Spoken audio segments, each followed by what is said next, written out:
Well, welcome back. You're going to hear at the end of this part two that give and take, back and forth, kind of spontaneous excitement that the two of us have, given the fact that this is a public interview. You know, you can't get too carried away. But we're dealing with skills, the skills of building the life that you want. Uh, and what you're going to hear me say again and again is to get grounded. Now, this means different things for different people. Sometimes I personally will wait a long time before making a change. And I talk about this in a public lecture. It's on the archive. It has to do with just getting your ducks in order, so to speak, and making sure that it's not an impulsive change, which does not mean that we don't act quickly. I think the Buddhists have an expression that says you act as though your hair is on fire. I'm not sure if that's Buddhist or what, but it sums it up pretty well. There are times when you just go. You know it's the right time. You must act. Here it is, your chance. Okay, that doesn't have much to do with what I'm talking about getting grounded, because I think the idea to act quickly comes out of that grounding. And we can be grounded in many, many different ways. For me, it's contemplative. It's prayerful. It's faith-filled, which is not to say I don't get nervous. But when I know it's time to go, I go. All right. Enjoy.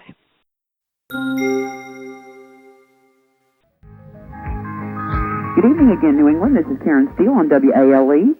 My guest this evening is Dr. Marcia Sinatar, the author of the new bestseller, To Build the Life You Want, Create the Work You Love. When we went to break, we were talking about, Dr. Sinatar was talking about something I thought many of my listeners might find very soothing, which is the solution to your problems of building the life you want and creating the work you love is not to rush out and do the first thing that comes along. And she made a very good point that if you just lost your job or you've just retired or whatever, the first thing to do is just sit down and what term did you use, Dr. Sinatar? Well, I said I think it's important to get grounded, get grounded, right. Stabilize yourself. And sometimes what that involves is waiting. I mean, instead of rushing at the first thing, right. Give yourself some time to, I think what you're saying is give yourself some time to settle down, ground yourself, exactly what you said, and then maybe go from there. One of the things in the new book that I found especially interesting was your explanation of the 6 or 7 skills that you find that most successful entrepreneurs have. Right. And I want to re-stress for our audience something that you said in the last segment, which was when you talk, because I think this is very important. This is not just for entrepreneurs in the sense of they own their own business. You can be an entrepreneur, or as they call it in some levels, entrepreneurs, right, in a corporation. Exactly. You don't have to be working for yourself and that kind of thing. That may not be your personality. That's right. But you can find work that you love, and as you said, combine the money, doing something you love, and the practical aspect of the money in many different ways. And you just have to be real creative about that. But one of the anyway, Dr. Sinatar in her new book, talks about the skills that this entrepreneurial spirit or creature has, and again, we're not talking about just business owners. And one of them, the first one, she calls inventive inclination. Right. And you talk about 3 counterproductive habits that hold a lot of people back. Do you want to talk about those a little bit? Well, let me say one of the pieces of that is that we don't believe in our own answers. And I think that goes back to what I was saying about the refugee that comes over here, that a person really has to have a kind of tough grasp on their own ability to solve problems, right, to find problems. And sometimes when you're down and out, the light bulb goes on in a way that you hadn't expected. For example, I tell the story of a young man, I think he was about 20, no education to speak of. He had left home when he was very young, and he had been a logger, and then he hurt his back. And so he had to go into another business. And through a process of elimination, he decided that he would become a chimney sweep. And because it was also physical. Right. He could be on his own. He didn't have to go to school. I think he went for a week. They teach you what you need to know in 1 week, if you can believe that. And he built a little business in a small town. And then, down the line, 2, 3, 4 years later, he decided he'd had it with that, and he decided to go back to school. So he sold the business, and he had the money for the first couple of years of tuition. Well, to me, that's very entrepreneurial. Well, it involves some risk-taking, too. It's risky, it's entrepreneurial. He invented his own life. He sort of believed in himself. And to your point, I think why we normally hold ourselves back is we try to second-guess all of the eventualities. Right. And you can't really, eventually you've got to, what's the expression, cut bait? Well, the polite version of polite it. Right. Yeah, I'll be polite tonight. Fish or cut bait, yeah. So this to me is something that we can learn. It is hard. It's very hard. And most people really don't seem to trust their own instincts. I have a lady who has been working for me for about a year who is excellent in the desktop publishing area. Yes. And actually she came to work for me because she used to work for me at another company. And in the meantime, we both dissociated from that firm. And she had been with another company that she really was unhappy at and wanted to start her own business. Mm-hmm. But she did not trust, just cutting loose, even though she has quite a bit of business. It's taken her now a year, and she's now leaving and has gotten enough business, but she's still second-guessing herself. But, I like the idea of a person planning methodically over a long time before they go out on their own. And I think that's one of the ways to ensure that you'll be in business in 5 years.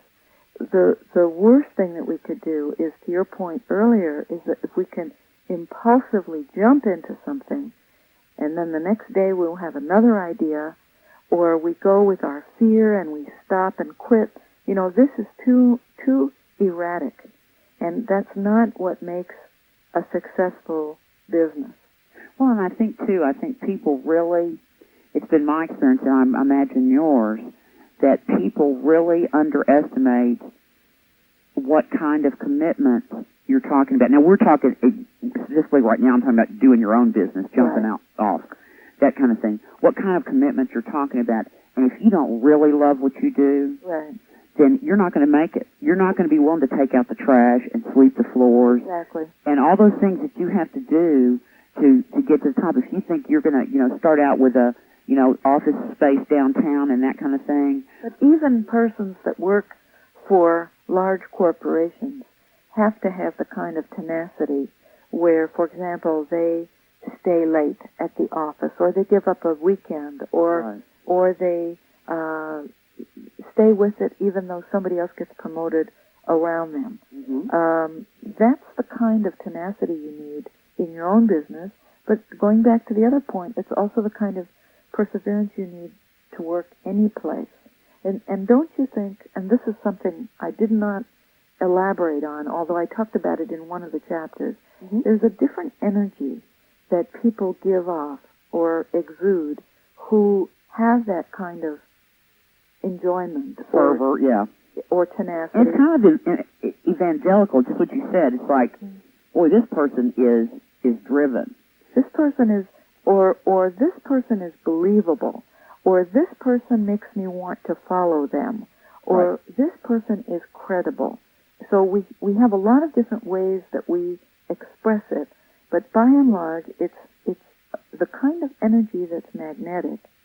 So we get the loan, or we get the customer, or we sell them on the contract, or they buy into our idea. Well, but Dr. Centaur, that's because the person who's doing that believes in themselves. Right. And, I mean, they believe in their product or their service or whatever so strongly they could sell it to anybody practically. I'll tell you something. That's right. You know, the Do What You Love book, it took me 10 years to get it published. Oh, my gosh. And that's some tenacity there. And the people that read it originally were pretty insulting. First of all, I don't think I'm a great writer. I think I'm a inspiring writer, but I don't think I'm a poet, let's put it that way. Right. It's difficult. I do a lot of writing myself in my business. And so it was very discouraging, but at the same time, when I would hear them reject my idea, I would think to myself, well, it's your loss. Oh, good. That was my attitude. You're the one who's missing out here, Jack. Right, right. And even today, I have books that are rejected. Well, but see, that builds on itself. That builds on itself. When you're successful after somebody else tells you, oh, it can't be done or it won't work or whatever, you develop, that helps develop that, don't you think? And it's very healthy to have that. It's very healthy not to let circumstances or people define what you're going to do. Right. But rather, and this is what I mean by being inventive, but rather you find a way around the obstacle. Right. And all of us have done it in something. So the point that I make in this book and that chapter specifically is to say, think back to a time when you did find your way around an obstacle, and you did the thing anyway. And then you start to build on that. Well, I want to talk about that. We need to take a short break, but I want to talk about that because one of the other ones, the traits that you mentioned is, I love the name of it, figuring out skills. Perfectly named. Right. And I think that's one of the things that I have the most fun doing, and that's the thing that I find that other people hate. That's right. But we'll be right back after this break. This is Karen Steele on WALE with Dr. Marcia Sinitar.